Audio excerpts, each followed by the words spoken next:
Di aula tetua sekte, Shangguan Ryu, kakak seperguruan Li Qingyue, melaporkan bahwa meski tidak ada orang luar di kamar Li Qingyue, memang ada jejak orang lain yang pernah tinggal di sana. Seorang murid lain juga bersaksi melihat ada baju pria di kamar Li Qingyue dan pernah melihat sendiri pria asing di sana. Murid itu menduga pria tersebut masih bersembunyi di dalam sekte. Namun, Sheng Xuan, kakak seperguruan Li Qingyue, ia berkata bahwa selama 3 tahun bekerja bersama, ia tahu jelas sifat Li Qingyue dan yakin ini hanya kesalahpahaman. Tetua sekte tetap memerintahkan seluruh anggota sekte meningkatkan kewaspadaan dan mencari pria tersebut.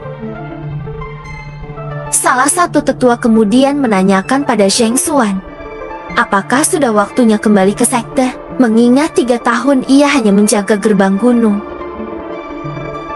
Sheng Xuan menjawab, fondasi kultivasinya sempat hilang, lautan energinya hancur, dan menjadi penjaga gerbang saja sudah cukup baginya.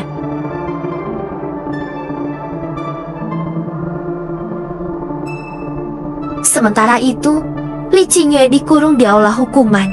Bai Jisui datang menemuinya. Li Qingyue langsung bertanya kenapa Bai Jisui datang. Bai Jisui menjawab hanya ingin melihatnya. Li Qingyue merasa senang, tetapi juga khawatir orang sekte akan menemukan Bai Jisui. Li Qingyue menjelaskan bahwa sekarang orang-orang salah paham, mengira ia menyembunyikan siluman aliran iblis. Ia meminta Bai Jisui membantu menjelaskan. Bai Jisui kemudian bertanya, apakah Li Qingyue tidak pernah berpikir bagaimana jika ia benar-benar siluman aliran iblis? Li Qingyue terkejut dan menanyakan maksudnya. Bai Jisui menjawab, sebelum lamar orang, tidakkah sebaiknya Li Qingyue memastikan identitas orang tersebut terlebih dahulu? Li Qingyue bertanya, apakah Bai Jisui adalah orang sekte Yinlian? Bai Jisui hanya mengangguk. Li Qingyue lalu berkata, ia tidak bisa bertanggung jawab pada Bai Jisui, dan mahar yang pernah ia berikan anggap saja sebagai permintaan maaf. Bai Jisui bertanya apakah Li Qingyue sungguh ingin ia pergi? Li Qingyue menjawab, mereka tidak mungkin bersama jika berbeda prinsip. Bai Jisui pun lalu menghilang. Li Qingyue kemudian diinterogasi di aula tetua sekte. Ia ditanya siapa pria tersebut.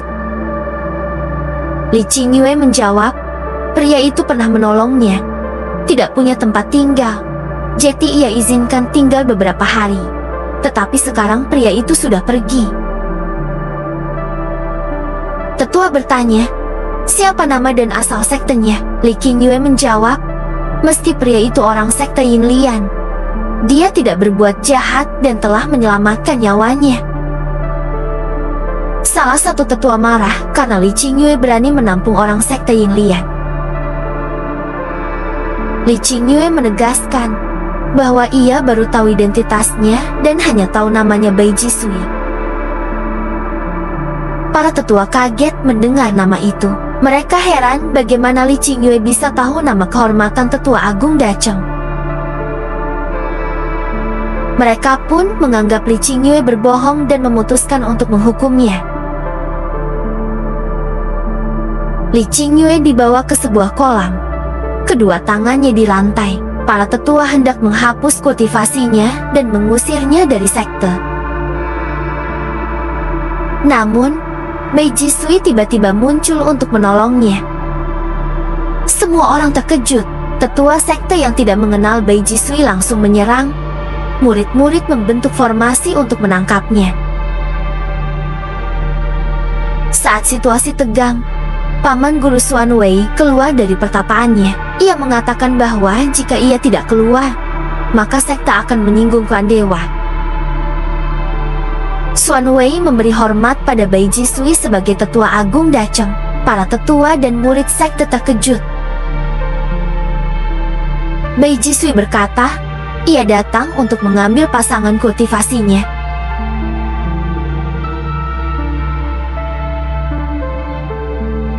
Li Qingyue yang pingsan sadar kembali dan diperlakukan baik oleh para murid.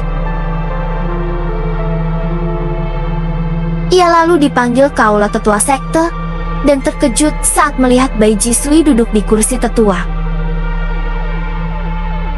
Li Qingyue bertanya, apakah Bai Jisui benar-benar tetua agung Dacheng? Bai Jisui hanya mengangguk.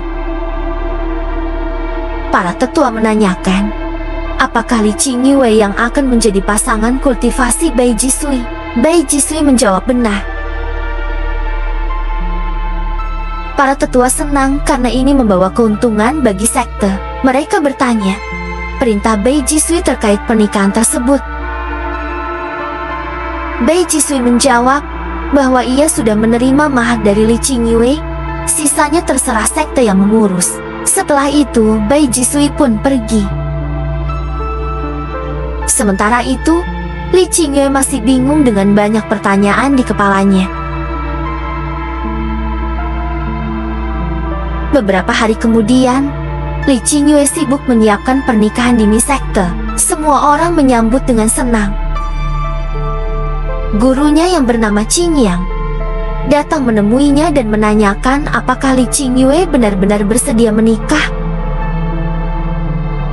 Li Qingyue berkata bahwa ketua sekte mengatakan tetua agung Dacheng adalah dewa sejati alam langit. Sebagai kultivator manusia, ia merasa beruntung dipilih.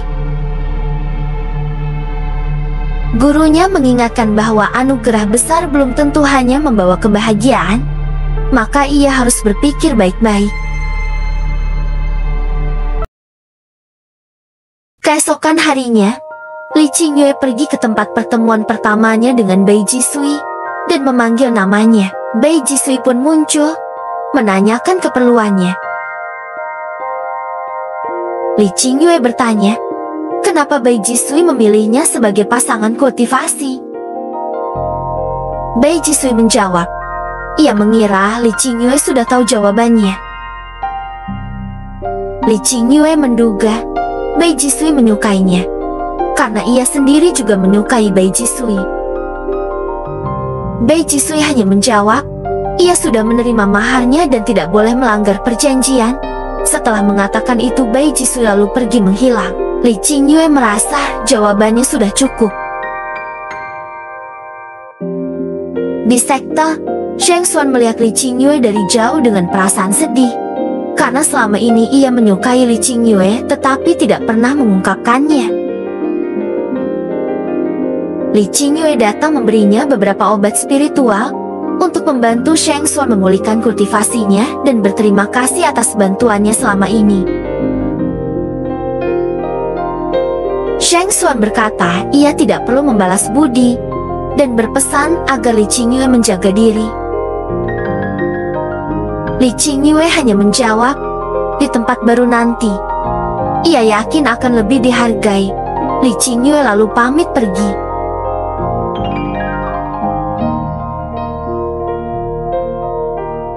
Keesokan paginya, semua tetua dan murid berkumpul di puncak gunung. Li Qingyue berjalan perlahan mengenakan pakaian merah, melintasi para murid menuju para tetua sekte. Ia menerima pedang sebagai tanda restu sekte sebelum naik ke langit. Ia menatap Sheng Xuan dan tersenyum, sementara Sheng Xuan berusaha menahan kesedihannya. Tak lama kemudian, cahaya terang menyelimuti Li Qingyue dan tubuhnya perlahan menghilang, terangkat naik ke langit.